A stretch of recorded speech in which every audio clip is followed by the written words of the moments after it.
Kak, selamat pagi Kak.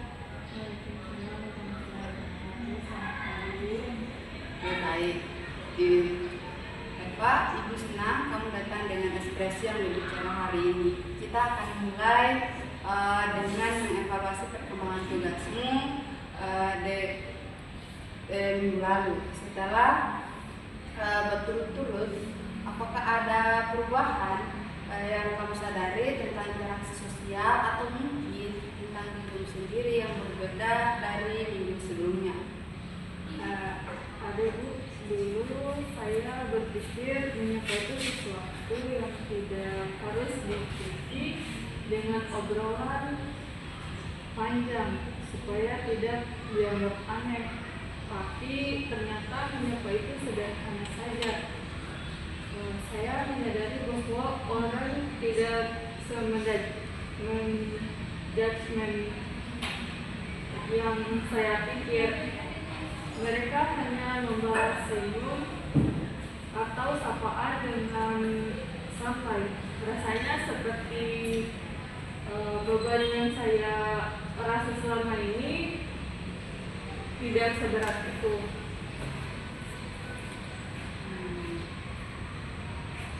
Itu refleksi yang luar biasa Pak.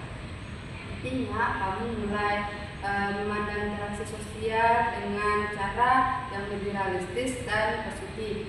Kalau kamu ingat dulu, kamu sering berkata takut dinilai aneh atau berlebihan. Sekarang tampaknya persepsi itu mulai berubah. Lalu bagaimana perasaan dominanmu setelah berhasil menjalankan tugas menyapa tersebut? Kalau dari skala 1 sangat cemas sampai 10 sangat tenang, kamu menempatkan dirimu di angka berapa? Awalnya sih Bu, saya ada di angka 3, sangat cemas, terutama di hari pertama dan kedua. Saya bahkan sempat berlatih di depan cermin sebelum berangkat sekolah, tapi setelah hari ketiga saya merasa lebih ringan. Sekarang mungkin sekitar 7, saya lebih tenang dan agak bangga juga karena saya bisa menepati komitmen saya. Itu kemajuan yang sangat signifikan Pak. Dari cemas menjadi lebih tenang dan bangga, berarti kamu sedang membangun kepercayaan diri baru melalui pengalaman positif. Selain menyapa teman, apakah kamu memperhatikan ada perubahan lain pada perilaku atau respon sosialmu ini? Dan kadang perubahan kecil juga penting untuk kita kendalikan. Iya Bu, saya menyadari saya jadi lebih spontan. Misalnya saya berani bilang permisi saat lewat di depan teman-teman yang sedang bergerombol. Padahal dulu saya lebih memilih memutar jauh biar tidak diperhatikan. Lalu kemarin waktu ada teman bercanda di kelas, saya saat jam kosong saya ikut tertawa lepas tanpa khawatir kelihatan aneh. Perubahan itu menunjukkan kamu mulai menurunkan tembok sosialmu. Dulu kamu lebih memilih menghindar, tapi sekarang kamu mulai terlibat. Itu langkah besar Eva. Nah, dengan keberhasilan kecil ini, kira-kira tanggung jawab apa yang tumbuh dalam dirimu untuk menjaga momentum positif ini? Saya merasa saya harus bertanggung jawab menjaga keberanian diri saya. Saya tidak mau kembali menjadi Eva yang menunduk dan menghindar.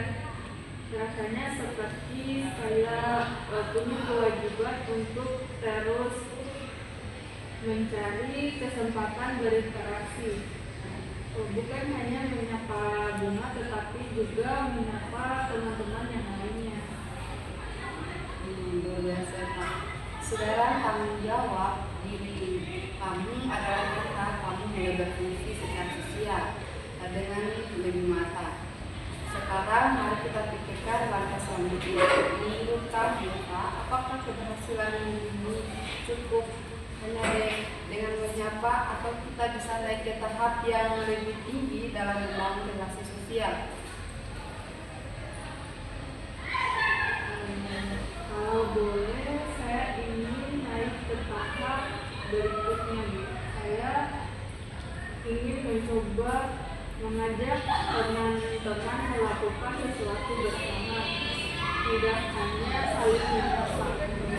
Misalnya mengajak Bunga atau satu teman lain untuk membaca satu halaman saat istirahat, mungkin 2 kali dalam sebulan.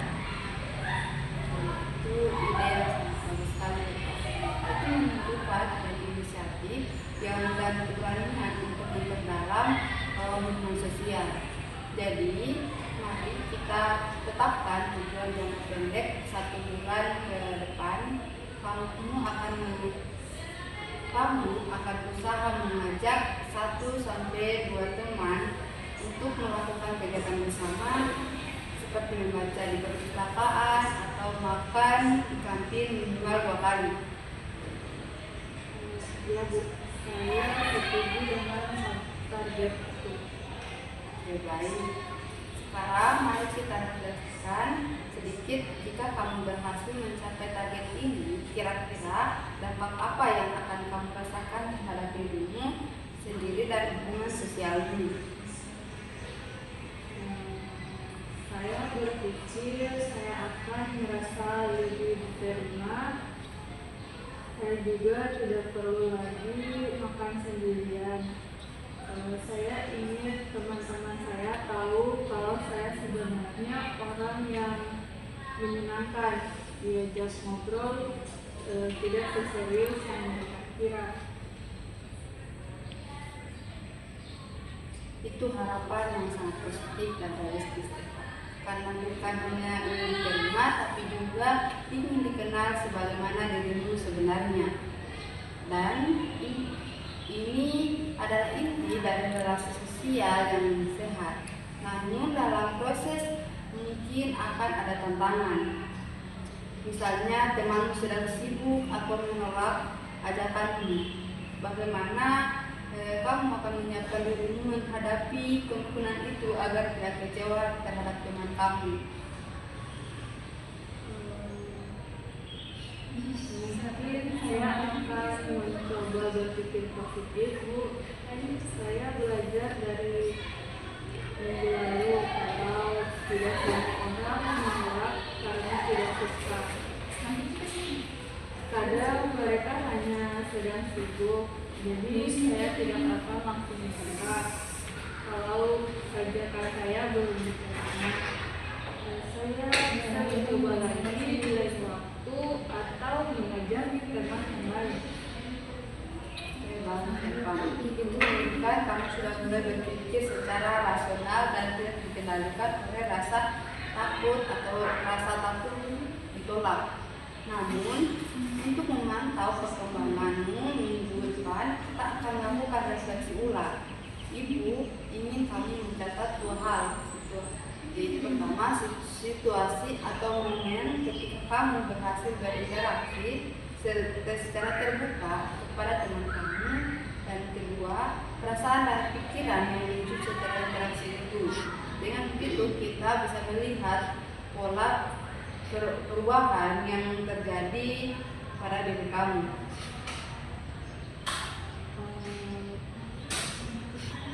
Baik Bu, saya akan coba catat semuanya.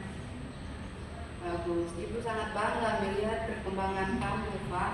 Kamu menunjukkan kemajuan yang nyata bukan hanya dalam perilaku, tapi juga dalam cara berpikir dan memaknai dirimu. Perubahan ini akan menjadi fondasi kuat bagi relasi sosialmu di masa depan. Terima kasih Bu, saya juga senang rasanya seperti saya mulai mengenal diri saya lebih berani dan tidak takut lagi. Mungkin itu saja inti dari konseling kita ini, Pak. Kamu membantu Ibu membantu kamu mengenal kekuatanmu dan menggunakan pengalaman sederhana untuk tumbuh menjadi pribadi yang lebih terbuka. Mungkin baik, mungkin itu saja sesi konseling yang bisa diberikan.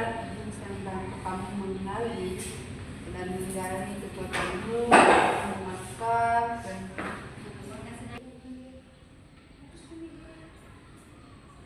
mungkin itu saja inti dari sesi konseling kita hari ini.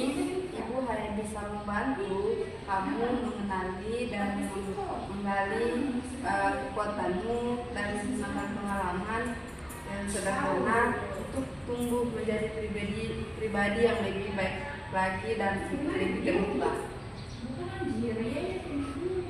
Terima kasih banyak Bu, saya merasa bersyukur karena melalui proses ini saya akan terus berusaha menjadi pribadi yang lebih terbuka dan berani. Sama-sama. Ibu yakin kamu bisa, dan dengan sesi konseling kita ini Ibu resmi mengucapkan selesai. Terima kasih sudah mempercayai Ibu dalam proses ini dan menghadiri dengan jujur, serta Ibu mengucapkan selamat melanjutkan perjalanan Ibu, bukan lagi sebagai yang baru, tapi sebagai Eva yang percaya diri pada dirinya. Mungkin itu saja yang bisa Ibu berikan, tapi Ibu berharap ketika Eva kedepannya merasa malu lagi atau merasa sulit berteman, Eva bisa saja datang ke ruangan Ibu untuk memberikan kelukesannya. Ibu siap menerima keluhan Eva kedepannya. Ibu, terima kasih banyak. Saya akan terus memaafkan. Ya, mungkin kami sesi konseling ini ya, Ibu menganggap sesi konseling ini sudah selesai.